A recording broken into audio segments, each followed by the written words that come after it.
हम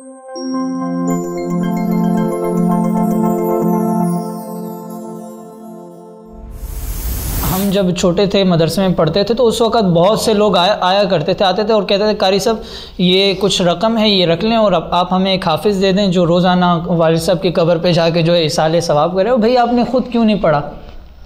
आपके वालिद साहब मादियत परस्ती है, सहूलियत पसंदी है। वो दो चीज़ें, एक तो ये है कि जब अंग्रेज़ आया बर्रे सगीर के अंदर, उससे पीछे चले जाए तो हर बंदा दीनदार था, हर बंदा मौलवी था, हर बंदा आलिम था, हर बंदा कुरान समझता था, कुरान का तर्जमा उसे आता था, हर बेटा अपने बाप का जनाजा पढ़ाता था। ये उससे पीछे चले जाए जब हमारा तो एक शानदार दौर है हमारा माजी, हाँ, जब दौरे ज़वाल शुरू नहीं हुआ था। लेकिन जब अंग्रेज़ आया तो उस वक़्त उनकी जो स्ट्रेटजीज़ बनी, उस दौरान उलमा को ये लगा कि अब दीन को बचाना बहुत ज़रूरी है। कुछ ऐसे अफराद ख़ास तैयार किए जाएँ जिनका मकसद सिर्फ़ कुरान को, हदीस को बाकी रखना हो।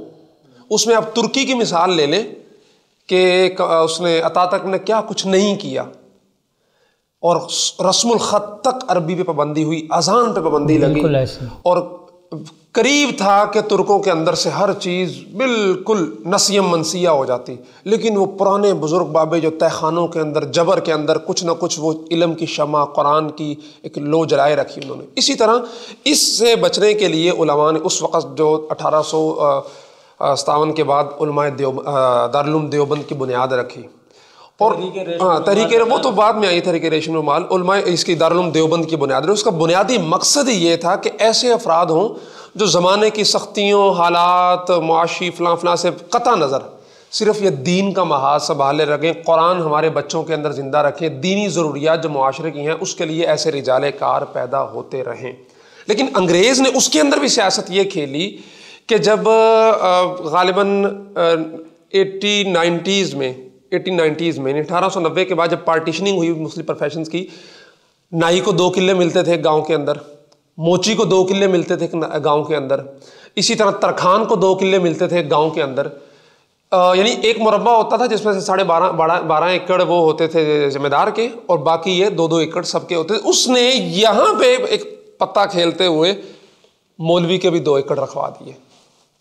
मौलवी को खड़ा कर दिया नाई की लाइन में, तरखान की लाइन में, मोची की लाइन में। यानी एक वरासतुल अंबिया से उतार के उसने कहाँ पे खड़ा कर दिया? मादियत पे ले आया। लेकिन वो असल उसने मुआशरे को ये बताना था कि मौलवी को हम यहाँ खड़ा कर रहे हैं, तुम भी मौलवी को इनके बराबर समझो।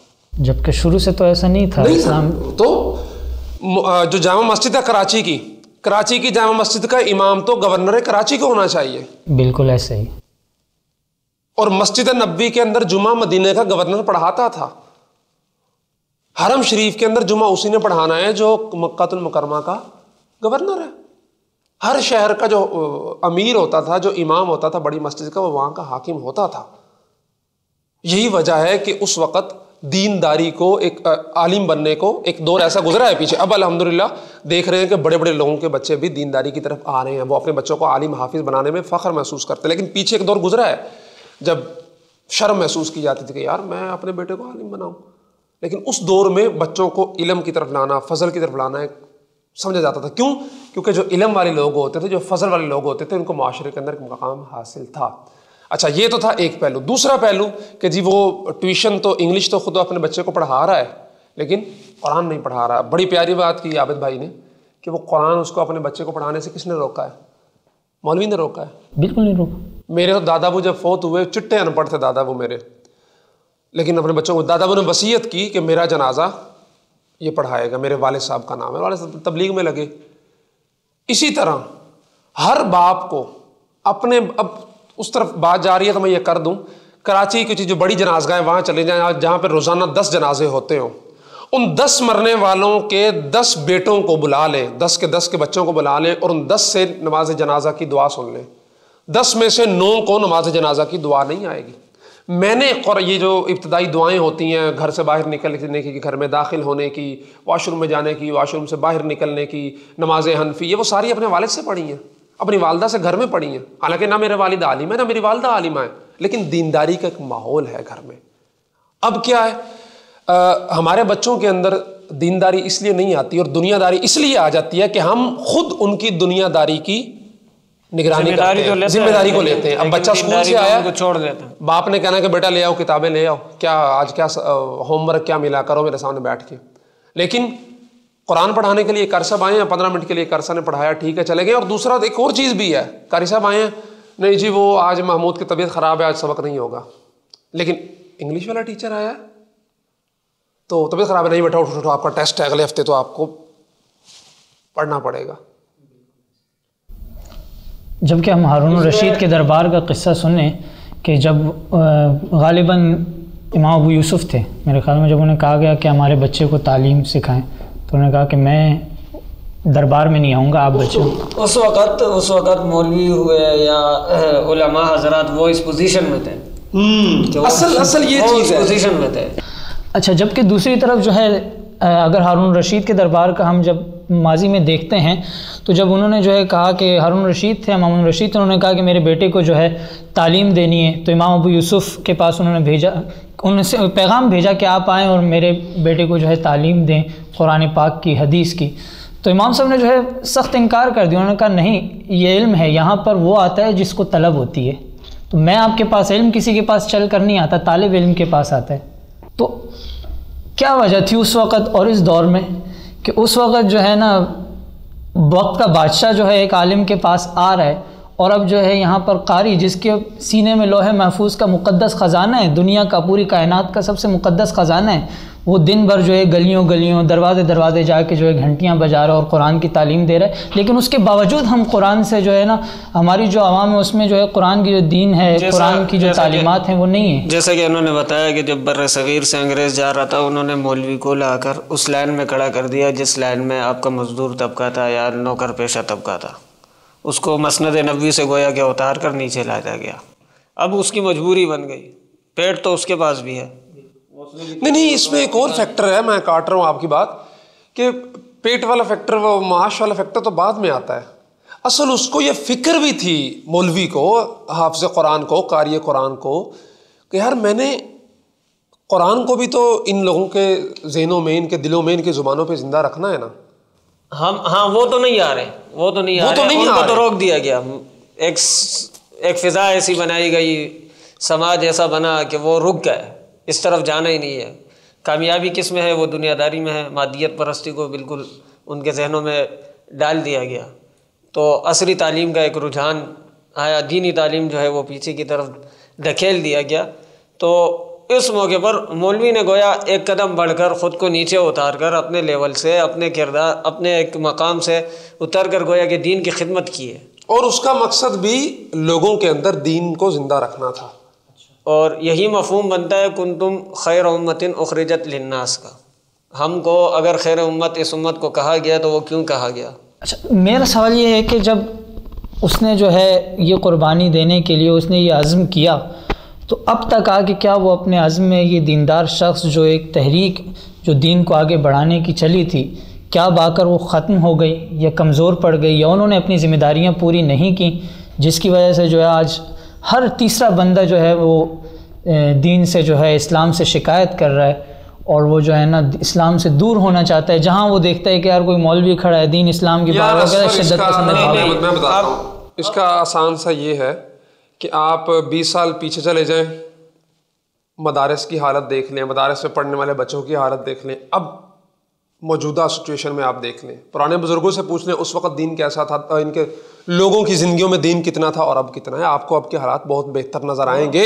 अब के बिल्कुल अब की बात कर रहा हूँ। कारी हनीफ मुल्तानी साहब एक बड़े मुकर्रर गुजरे हैं, नबीना थे मुल्तान के, वो उनकी 20-30 साल पुरानी केसटें हम बचपन में सुना करते हैं, जिसमें एक तकरीर में उन्होंने फरमाया कि जो खूबसूरत बच्चा होता है, जो ज़हीन बच्चा होता है, जो लगता है आपको कि बड़ा आदमी बन सकता है, उसको ले जाते हो मेडिकल कॉलेज में, इंजीनियरिंग कॉलेज में, फलां के जी इसको बनाओ, और जो लूला लंगड़ा काना फलां होता है उसको मदरसे में ले आते हो जी इन अम्मा को बहुत शौक है एत हाफ़िज़ कुरान बन सी। लेकिन अब वो दौर नहीं है, अब वो दौर नहीं है। आप कराची के किसी मदरसे के अंदर चले जाएं, सबसे जो आपका ज़हीन तरीन बच्चा होगा, मैं जानता हूँ ऐसे लोगों को, जो सबसे ज़हीन तरीन बच्चा होगा वो सेठ, वो मालदार, वो बिजनेसमैन, उस बच्चे को लेके आता है, कारी साहब मैं चाहता हूँ कि मेरा ये बच्चा हाफ़िज़ कुरान बने। तो क्या ये मौलवी की मेहनत नहीं है? ये तबलीग वाले की मेहनत नहीं है? ये उस बंदे की मेहनत नहीं है कि जो दीन को हमारी नस्लों के अंदर जिंदा रखने की कोशिश कर रहा है। और इस सारी सूरत हाल का 20 साल पुरानी सूरत हाल जो कारी हनीफ मुल्तानी साहब फरमाया करते थे, और अब की सूरत हाल, आपका ये हुफाज एजुकेशन है, आप जहाँ से पढ़े हैं वहाँ क्या कोई माजूर बच्चा पढ़ता है या वहाँ पे फकीरों के बच्चे पढ़ते हैं? बिल्कुल सब जो है वो एक अच्छे से अच्छे ख़ानदान का बच्चा पढ़ता है, ज़हीन से ज़हीन तरीन बच्चा पढ़ता है। इसका मतलब यह है कि 20 साल पहले जो सूरत हाल थी वो अब नहीं है। और ये नतीजा ये निकलता है कि जो मेहनत चल रही है आहिस्ता आहिस्ता आहिस्ता आहिस्ता, ये जो ग्राफ यूं मेहनत का आहिस्ता आहिस्ता यूं बढ़ रहा है, वो नतीजा दे रहा है। लोगों की ज़िंदगियों के अंदर दीन अल्हम्दुलिल्लाह आ रहा है। इसलिए मायूस नहीं, बाकी जो लोग हर बात के अंदर दीन इस्लाम, वो अपनी फ्रस्ट्रेशन निकालने के लिए। अब मुझे गुस्सा आया, यहाँ पे 5 लोग खड़े हैं, मुझे पता है मैंने इस पर गुस्सा किया, ये तो भाई अमीर आदमी है, मुझे इससे काम पड़ सकता है, आप पे गुस्सा करूंगा, आप मुझे अगली दफ़ा शो में नहीं बुलाएंगे। ये डायरेक्टर साहब हैं, ये कैमरामैन साहब हैं, वो जो बंदा है ना वो कमज़ोर है, तो मैं अपना गुस्सा इस पर निकाल देता हूँ क्योंकि इससे कोई वाली वारस ही नहीं है, ये तो बेचारा यहाँ पे चाय पिलाने का काम करता है, इसका कौन बनेगा, तो मैं अपना गुस्सा उसी पर निकाल दूंगा। अब दीन एक किस्म का हमने ये समझ लिया कि दीन का कोई वारिस है ही नहीं, अल्लाह से तो डर किसी को रहा ही नहीं ना, वो तो कोई अब क़यामत आएगी वेखी जाएगी, कब्र जावांगे थे वेख लवांगे लोग कहते हैं। तो इसलिए जब हमें कहीं खराबी नजर आती है, आ वेख लो मुसलमाना का हाल है, ओ भाई वो मुसलमान होने से पहले इंसान भी तो है, दूध में पानी मिला रहा है, तो क्या इस्लाम ने उसको सिखाया कि दूध में पानी डालो? अगर उसने चौक के अंदर गाड़ी ठोक दी है किसी ने, मौलवी साहब ने भी ठोक दी है, अब देखो जी मौलवियों का हाल, तो क्या उसको कुरान ने यह सिखाया कि गाड़ी ठोको तुम? इस्लाम ने तो साफ कहा वाक़ीमुल वज़्न बिल क़िस्त वला तख़्सिरू। तो ये मैं समझता हूँ कि इस्लाम पे हर बात का गुस्सा निकालना वो फ्रस्ट्रेशन निकालने वाली और लवारे समझ के नहीं बोलना। इसके अलावा आपने एक नौजवान तबके वाली बात कही कि एक इसकी वजह यह है कि अब माशाल्लाह मौलवी इतना जो है ना वो उनकी मेहनत रंग लाई है कि नौजवान तबका आ रहा है। सही है, आप मसाजिद में जाके देखें, शहरों के मसाजिद में तो वहाँ आपको आधे से ज़्यादा जो नमाजी होंगे वो आपको मिलेंगे नौजवान तबके के।